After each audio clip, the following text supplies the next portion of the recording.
Pemirsa, Polda Metro Jaya menegaskan aduan dan siber TNI terhadap Ferry Irwandi masuk kategori pencemaran nama baik. Namun sesuai putusan Mahkamah Konstitusi, laporan seperti itu hanya bisa dilakukan perorangan, bukan institusi.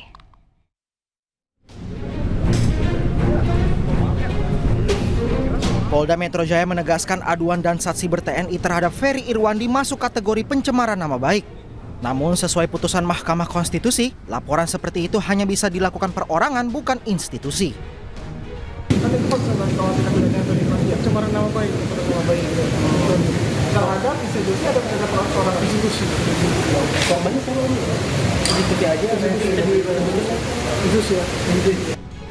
Sebelumnya Dansa Siber TNI Brigjen Juwinta Omboh Sembiring bersama jajaran perwira tinggi mendatangi Polda Metro Jaya untuk berkonsultasi terkait temuan dugaan pelanggaran oleh Ferry Irwandi. Wakil Direktur Reserse Siber Polda Metro Jaya AKBP Fian Yunus menyebut aduan yang disampaikan pihak TNI berkaitan dengan dugaan pencemaran nama baik institusi. Dari Jakarta, Helmi Sajangbati, iNews melaporkan. Sementara itu, Direktur Eksekutif Amnesty International Indonesia Usman Hamid menyesalkan langkah Komandan Satuan Siber TNI mendatangi Polda Metro Jaya untuk melaporkan hasil patroli siber terkait dugaan tindak pidana Ferry Irwandi. Tindakan tersebut dinilai melampaui batas kewenangan TNI. Itu adalah tindakan yang tidak sepatutnya dilakukan karena berada di luar tugas pokok dan fungsi dari TNI. TNI itu adalah alat negara untuk melaksanakan kebijakan di bidang pertahanan, bukan urusan keamanan dalam negeri, bukan urusan tindak pidana seperti yang mau diarahkan pada Ferry Irwandi. Kalaupun kita mau berbicara tentang ancaman cyber, seperti yang dimaksud oleh Komandan Satgas Cyber Mabes TNI, maka ancaman cyber yang dimaksud adalah ancaman cyber pertahanan atau cyber defense, bukan ancaman cyber segala ancaman. Kalau begini caranya, ini namanya ancaman terhadap kebebasan berekspresi. Sementara itu, pemirsa, pegiat media sosial Ferry Irwandi menjawab dugaan tindak pidana yang dituduhkan padanya oleh Komandan Satuan Siber TNI. Dengan tegas, Ferry menyatakan tidak akan lari dan akan menghadapi tuduhan tersebut.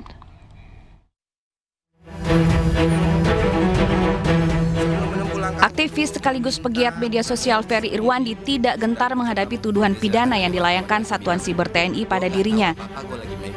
Dengan tegas, Ferry menyatakan tidak akan lari dan siap menghadapi tuduhan tersebut. Dan tenang aja Pak Jenderal, saya tidak pernah lari, saya masih di Jakarta, saya tidak akan pergi ke Singapura, Cina, dan lain sebagainya Pak. Dan soal tidak bisa dihubungi, saya juga tidak mengerti. Semua wartawan bisa sangat mudah menghubungi saya walaupun nggak pernah minta nomor saya. Dan nomor saya juga udah tersebar di mana-mana. Dan saya harus konfirmasi pesan atau apapun nggak pernah sampai ke saya. Jadi itu aja sih.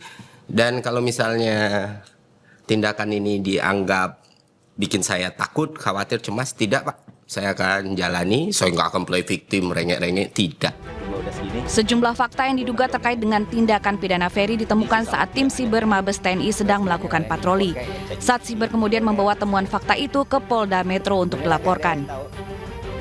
Sebagai warga negara yang taat dengan hukum, kami tentunya mengedepankan hukum, sehingga atas dugaan tindak pidana tersebut kami akan melakukan langkah-langkah hukum.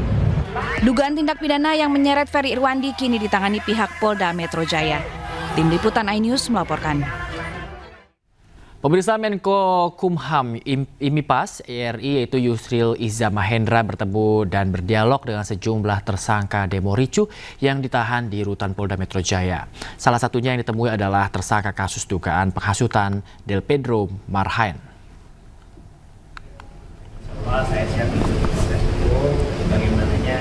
Ditemani wakilnya, Otto Hasibuan, Menko Kumham IMIPAS, Yusril Iza Mahendra berdialog cukup lama dengan Direktur Lokataru Foundation Del Pedro Marhaen yang kini ditahan di rutan Polda Metro Jaya, Jakarta. Dialog terkait kasus hukum yang menjerat Del Pedro serta terkait upaya pembelaan yang merupakan hak Del Pedro sebagai tersangka. Yusril menyebut kasus dugaan penghasutan yang menjerat Del Pedro masih berproses dan kemungkinan restoratif justice pemirsa juga akan dibahas lebih lanjut.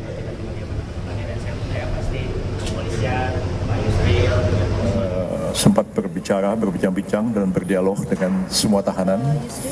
Jadi kami ingin menegaskan bahwa dari 1.400-an orang yang ditahan selama demonstrasi berlangsung sudah dibebaskan sebagian besar, dan hari ini yang tersisa ada 68 orang, dan dari 68 orang itu ada 2 orang wanita dan 1 orang yang berumur pas 18 tahun.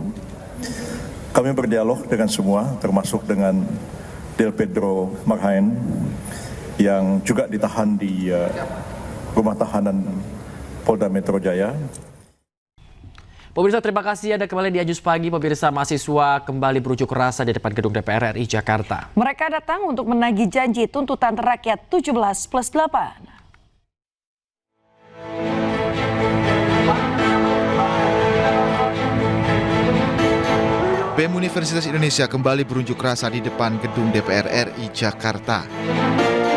Demo yang disebut Rakyat Tagih Janji ini diinisiasi oleh BEM UI untuk menagih janji anggota DPR RI akan tuntutan 17+8 yang sempat diberikan pada awal September lalu. Ketua BEM UI Atan Zayid Sultan menyebut banyak poin dari tuntutan 17+8 yang belum dipenuhi. Di antaranya berkaitan dengan pengesahan Undang-Undang Perampasan Aset, reformasi DPR RI, hingga kesejahteraan buruh berupa penghapusan outsourcing dan penolakan upah murah. Sebelumnya, perwakilan BEM seluruh Indonesia diundang ke Istana. Kedatangan mereka diterima oleh Menteri Sekretaris Negara Prasetyo Hadi dan Mendikti-Saintek Brian Yuliarto. Dialog menjadi salah satu cara untuk memahami tuntutan mahasiswa. Mahasiswa pun menyebut aksi demo masih akan terus berlanjut hingga semua tuntutan 17+8 dipenuhi. Tim Liputan AI News melaporkan. Pemirsa, Presiden Prabowo pimpin rapat terbatas di Istana Merdeka. Presiden tekankan percepatan prioritas program nasional. Selain itu, dalam rapat yang digelar terbatas, Presiden juga meminta para menterinya untuk fokus pada 2 agenda utama, yaitu optimalisasi lahan pertanian dan pembangunan lahan persawahan baru. Pemerintah juga prioritaskan program Koperasi Merah Putih dan program Kampung Nelayan. Presiden meminta para menteri untuk mempercepat birokrasi untuk menunjang pelaksanaan percepatan agenda pemerintahan.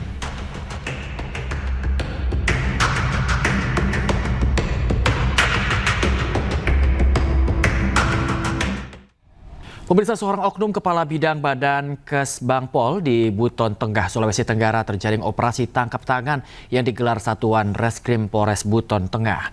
Pelaku ditangkap sesaat setelah mengambil uang senilai 59 juta rupiah dari dana Paskibra pada HUT ke-80 kemerdekaan Republik Indonesia.